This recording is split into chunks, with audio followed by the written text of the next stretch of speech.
There's a whole genre of gardening video built around the same promise, that our grandparents kept some secret larder of miracle vegetables, and that if you'd only plant them, you'd never go hungry again.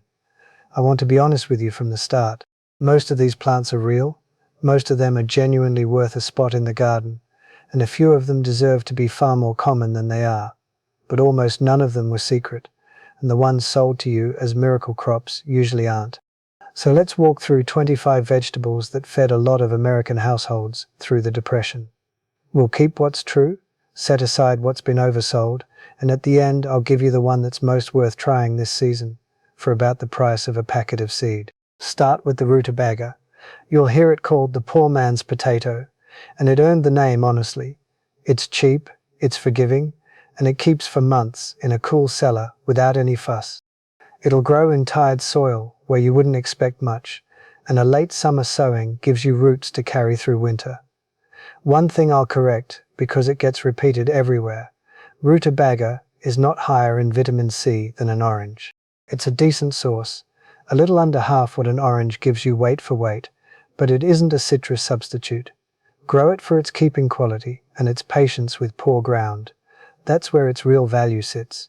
Next is the Mamjol wurzel, a beet bred to enormous size. Some varieties really do come up the size of a large melon or bigger. Here's the honest context though. The Mamjol was mainly a livestock crop. Farmers grew it to feed cattle and pigs through winter, and people ate it too when they had to, usually young, cooked, and mostly for its sweetness. If you keep animals, or you just want a curiosity that stores well and fills a corner of the plot, it's a fine thing to grow. Just don't expect a gourmet vegetable. It's fodder that doubles as food, not the other way around. Salsify is often sold on a single line, that it tastes like oysters. That's a traditional description, and some people genuinely taste it.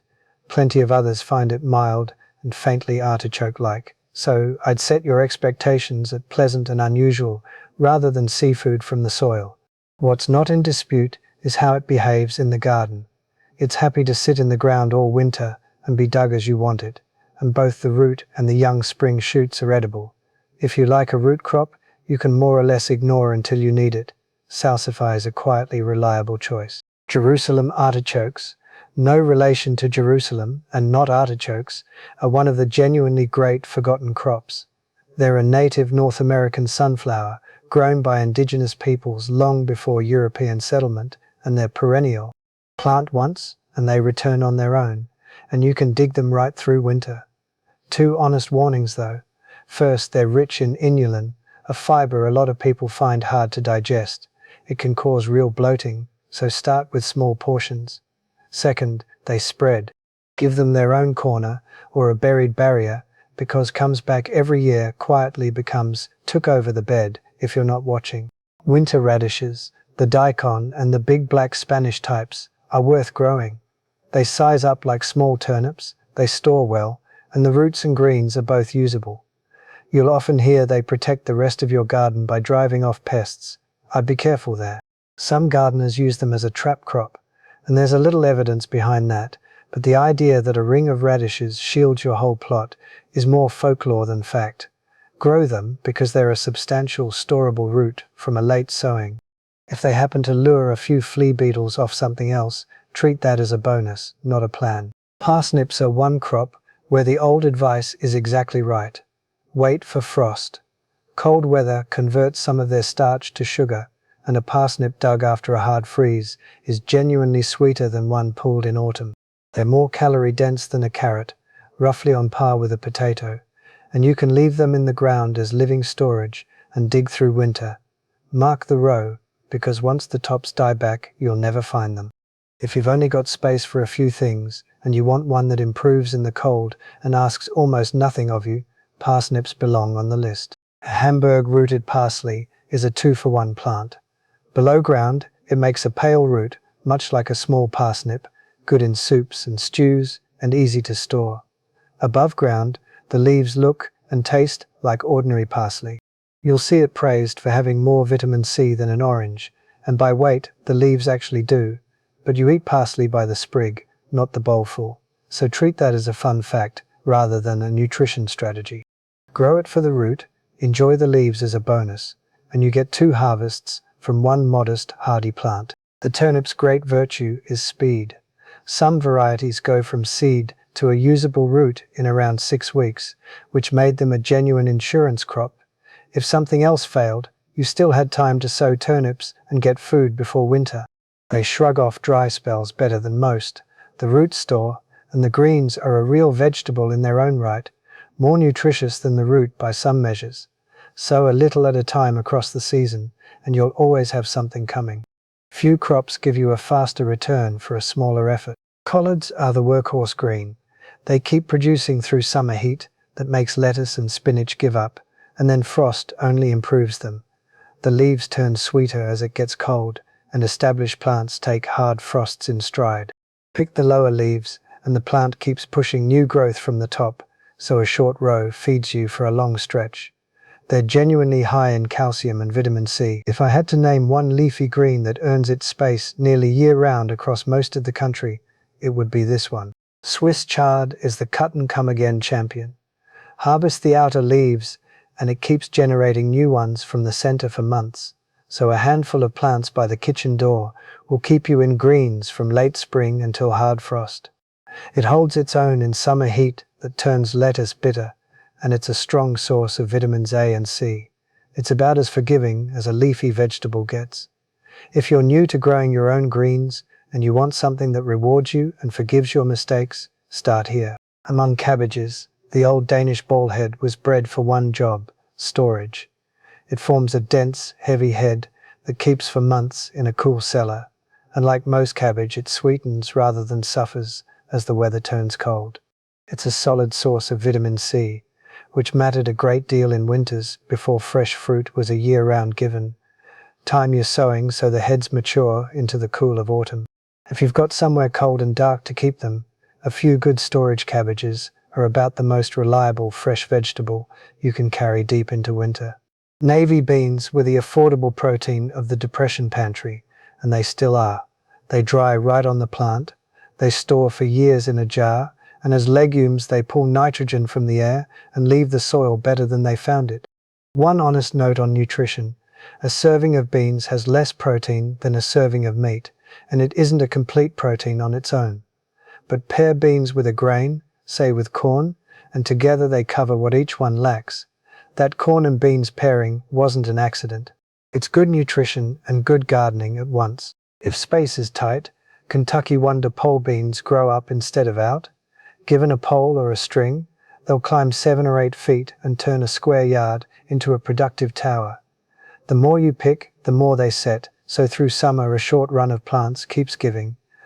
And their dual purpose: eat them young as snap beans, or leave the pods to mature and dry for shelling beans to store. They're famously reliable, even in indifferent soil.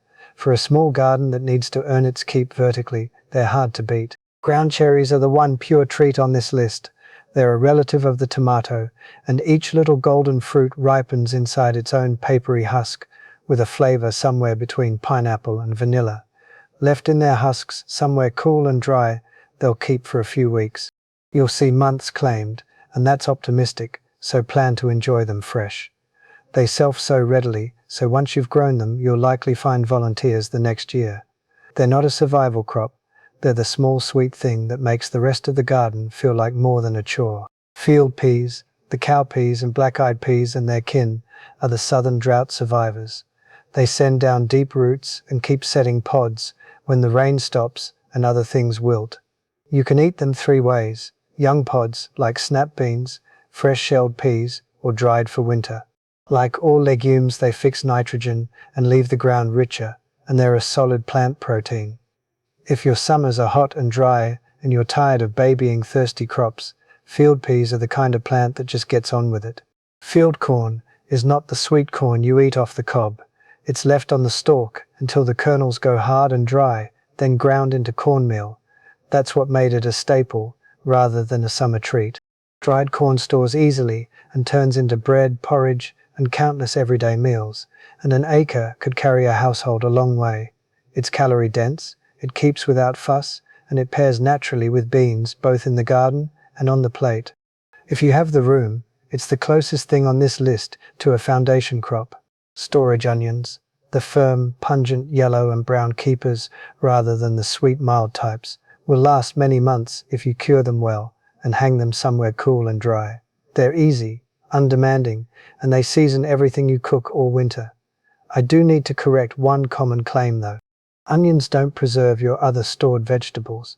In fact, they give off a gas that makes potatoes sprout faster, which is exactly why the old advice is to keep onions and potatoes apart, not together.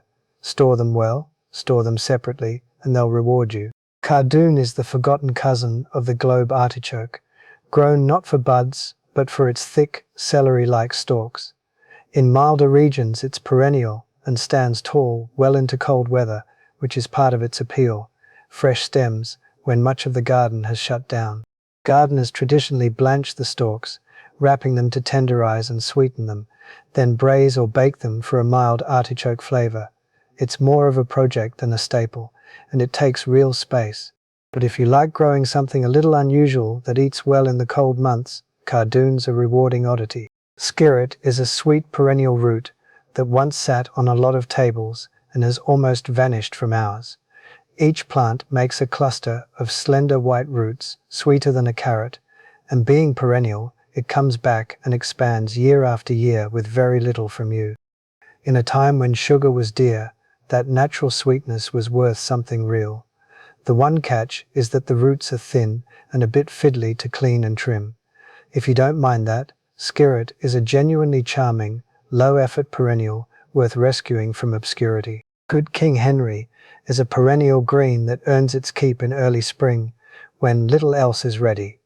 The young shoots can be cooked like slender asparagus, and the arrow-shaped leaves used like spinach.